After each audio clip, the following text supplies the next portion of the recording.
This experience happened to me in 2020. The world was shutting down because of COVID and everyone was cooped up in their homes.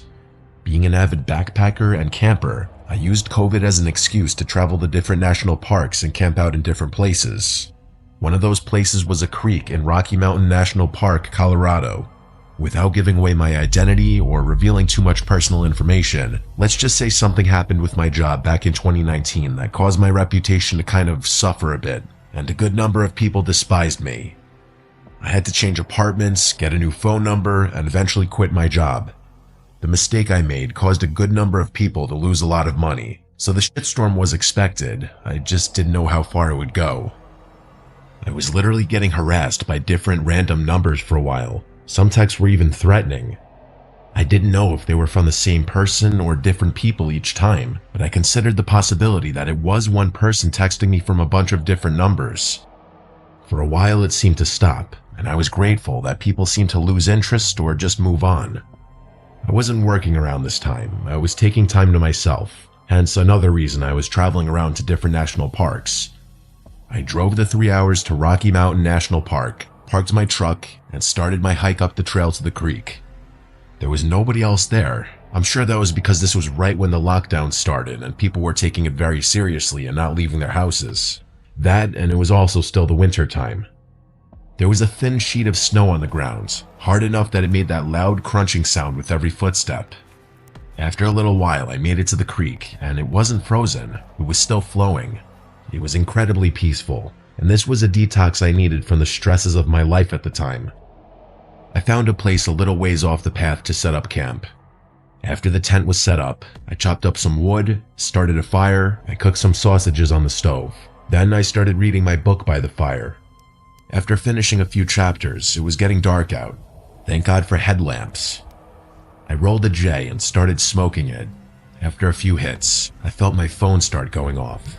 Honestly, apart from my family, I don't have a lot of people texting me, so I pulled out my phone from my jacket pocket and saw a bunch of texts from an unknown number.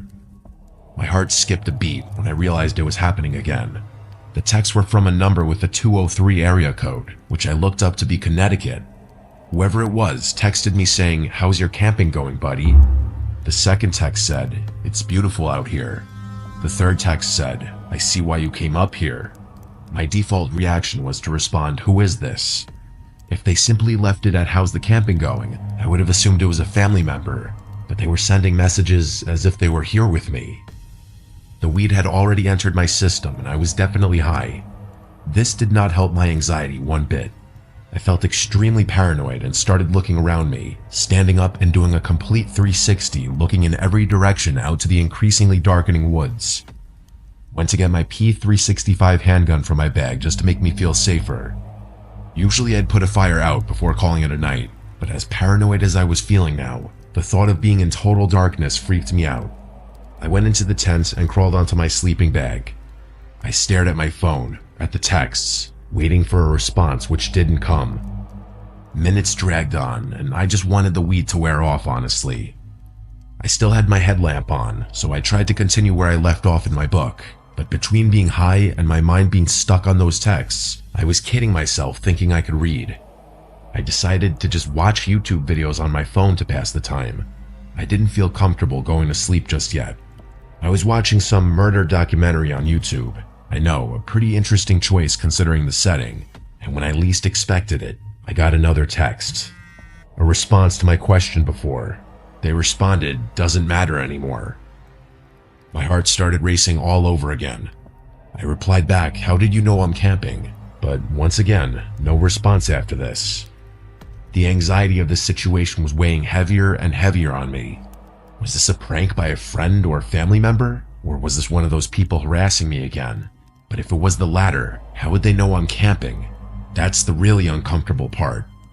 I managed to kill an hour just watching videos on my phone, and I noticed the glow from the fire outside was growing dimmer and dimmer as the fire died down to almost nothing. In the wintertime, without the sound of bugs, the woods are dead silent apart from wind on a windy night. The second a video would stop playing, the silence would become deafening. Usually I'd embrace the peace, but my peace was completely disturbed because of these texts. Something then broke the silence. the unmistakable sound of human footsteps in the snow. They approached my tent until they were only maybe 6 feet from outside the tent. Then the footsteps stopped. I had the gun tightly gripped in my hand, ready to turn the safety off. There was suddenly a flash from outside. It looked like someone briefly shined a flashlight at the tent, or they took a picture. I had my answer soon enough. I heard the person walk away now, before their footsteps slowly faded out to silence, and as I expected to happen in the back of my mind, my phone dinged and vibrated, and that number sent me a photo. The photo was of my tent. Following that was a text that said, "Have a good night's sleep." I can't explain it, but suddenly it felt like I completely snapped out of the remainder of my high, and a bout of adrenaline and confidence overwhelmed me. I unzipped the tent and shot 2 rounds into the air. The sound of footsteps running away in the snow in the not-so-far distance told me that it worked and scared the person off, but it also disturbed me even more, that would mean they were still hiding somewhere in the distance, watching. I screamed a threat into the air and climbed back inside my tent. I believe it worked because there were no more texts and no more sounds of footsteps. I was awake for hours after, simply because the occurrence completely woke me up. I felt like I drank 3 cups of coffee. Eventually, I did fall asleep, and waking up to morning sunlight was a huge relief. Whoever followed me there was not ready for me to pull a gun. I definitely don't seem the type of person that would own a gun, and I know that. That was my first time shooting that gun since buying it, and in fact my only time to this day. Whoever had been texting me, harassing me, and apparently stalking me, apparently decided to back off when they found out I had a gun, because almost 5 years later now, and I haven't been bothered. Still, it was a nightmarish night, and I can't imagine how differently it might have turned out if I wasn't armed.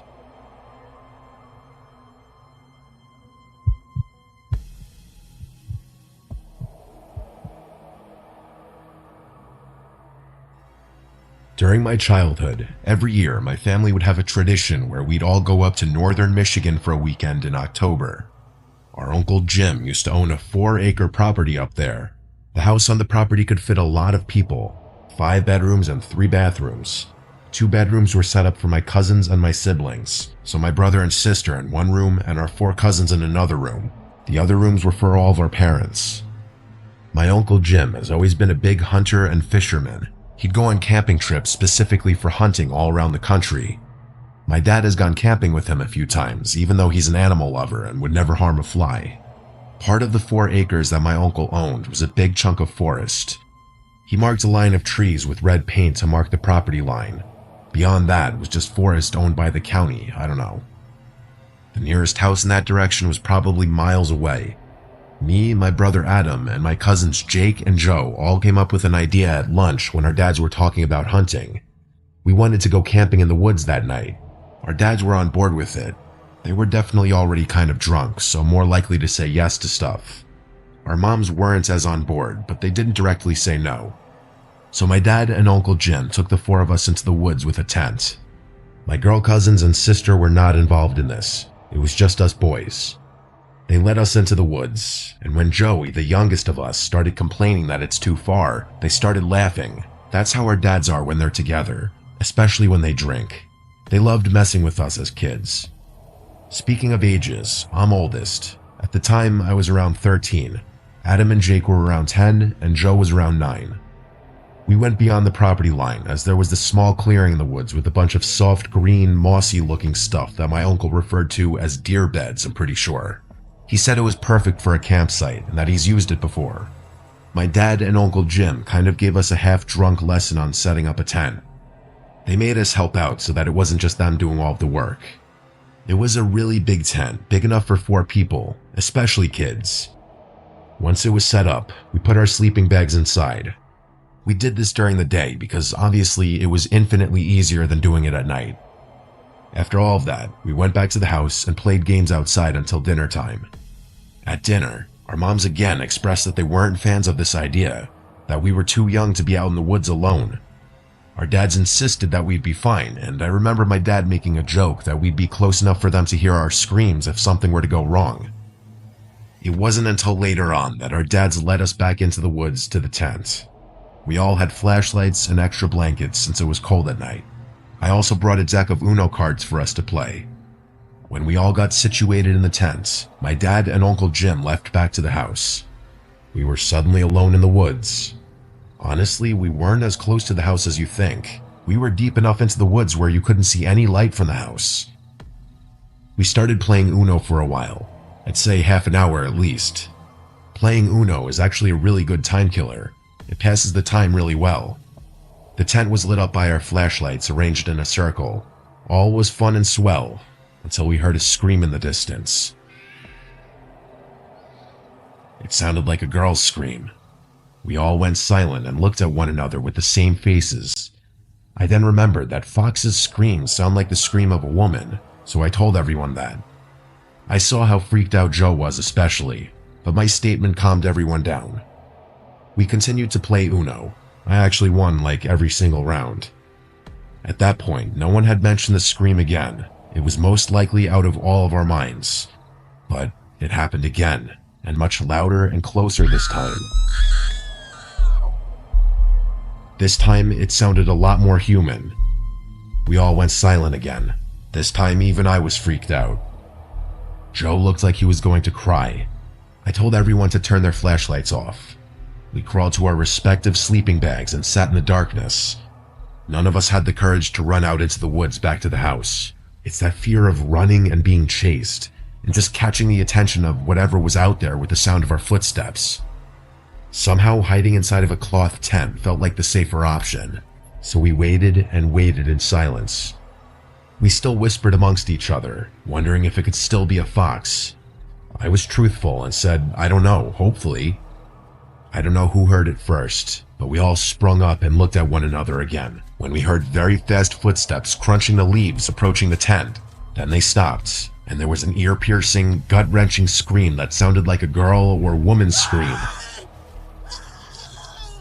It was right outside the tent, and the tent started shaking violently. All of us started screaming. Jake and Jim were screaming in fear, while my brother and I were screaming stuff like, "Get out of the tent." I unzipped the door to the tent, and one by one, we all ran into the woods with our flashlights on, the only reason we could see anything. That run back to the house was the most on-edge moment of my life, like a life or death kind of feeling. We made it to the property screaming the whole way, and our entire family was already outside in response to it. All four of us made it back safely. We explained the screams and the tent shaking, and they were all shocked and horrified based on their reactions. Then I noticed our cousins Jamie and Christina and my sister weren't outside. I called out my dad and uncle, accusing them of sending one of the girls to scare us, but when he showed us that the girls were already in bed, that's when it was clear. Someone we didn't know was out in the woods. Our dads went out to the woods with a couple of rifles and returned after a while, having found nobody. The next day, we all helped in bringing the tent and other stuff back to the house. Obviously, you can guess that that was a one-and-done thing. We never camped out in those woods again. Hell, we didn't even play outside after dark anymore. What kid would after such an experience? My guess is as good as anybody's as to who was outside of our tent and why they were doing what they did.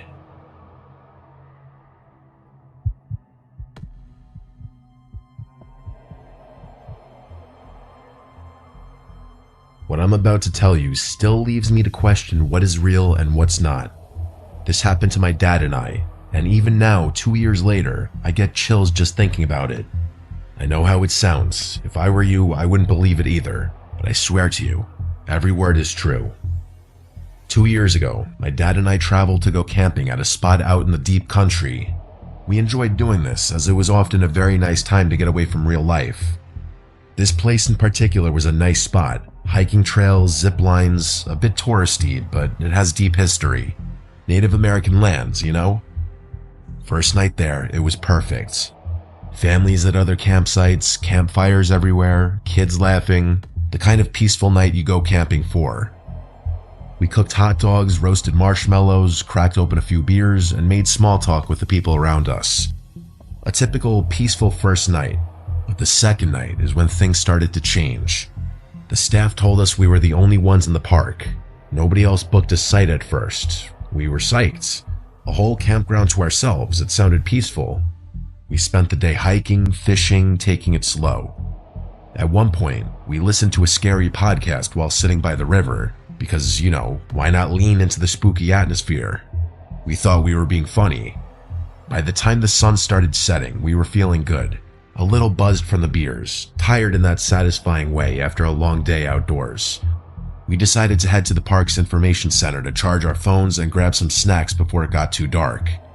The walk back to our campsite, that's when the unease set in. The woods felt different. The air was heavier. The sky had this weird tint, like twilight didn't want to leave. My dad turned to me and said, "Doesn't this feel off? Like we're in some kind of dream?" And he was right, it did. The forest felt endless, stretching out in every direction. My chest got tight. I couldn't shake the feeling that we weren't alone. We didn't say much after that, just kept walking, both of us glancing over our shoulders like we expected to see something lurking in the trees. Back at camp, we stayed close to the fire. We didn't really talk about the weird feeling. We didn't need to.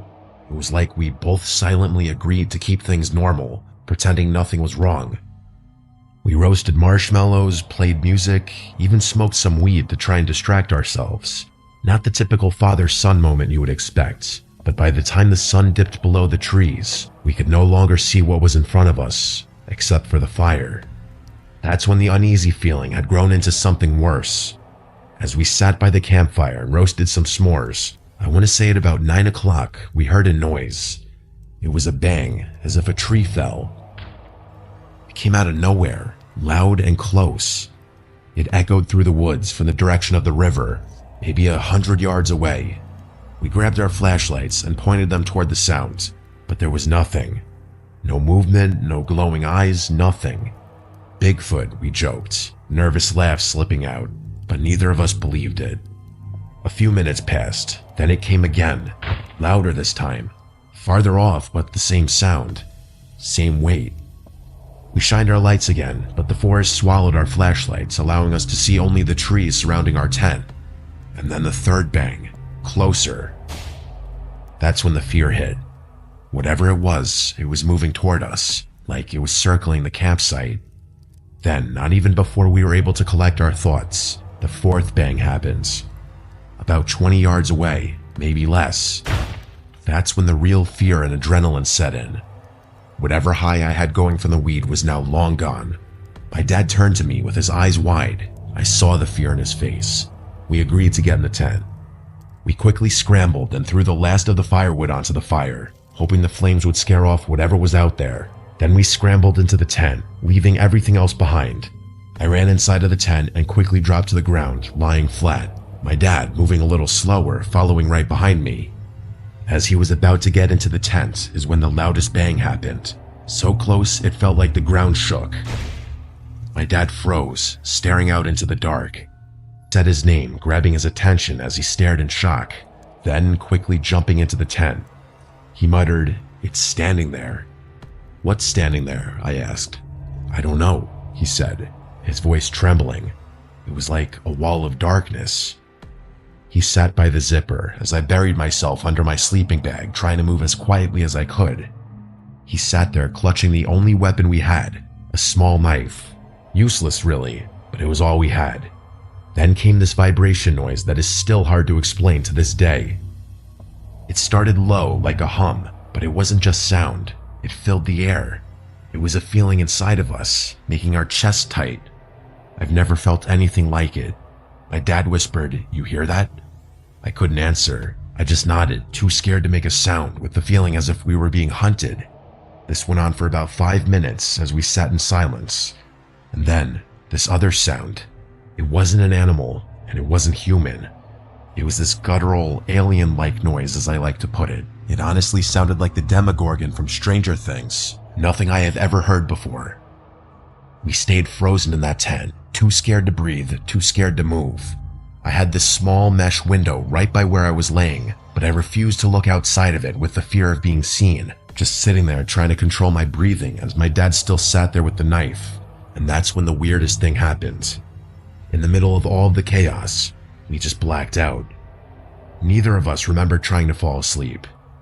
My dad was still clutching the knife when we woke up, lying in the middle of the tent. I woke up on my back in a panic, as if something was standing over me. My first thought was to grab my phone to check the time, but it was dead. I asked my dad to check his. Dead too. Both had been fully charged the night before, making sure we had them working in case of an emergency. We stepped outside to pee. As we stood 5 feet from the tent and peed back to back, still scared out of our minds, we saw that it was still pitch black outside. The air was cold and still. The food we'd left on the table completely untouched. The fire we'd stoked before diving into the tent burned down to ash like it was never touched. The whole place felt wrong, like we shouldn't have been there. We waited the night out in the tent without saying much to each other, just trying to get some real sleep. We packed up in silence, not saying a word until we were in the car. When we finally talked about it, we realized we'd both felt the same thing that night, watched and hunted, like something was waiting for us to slip up. We told my mom when we got back. She thought we were crazy, said maybe we got drugged or inhaled some weird gas, but it wasn't that. Whatever happened that night, it was real. We both experienced the same thing. To this day, we don't know what it was. We didn't see it, not fully, but my dad came closest. Whatever he saw, it wasn't human, and it wasn't natural. We never heard any similar story like ours. We haven't been back to that camping site since, or even gone camping since. I don't think we ever will.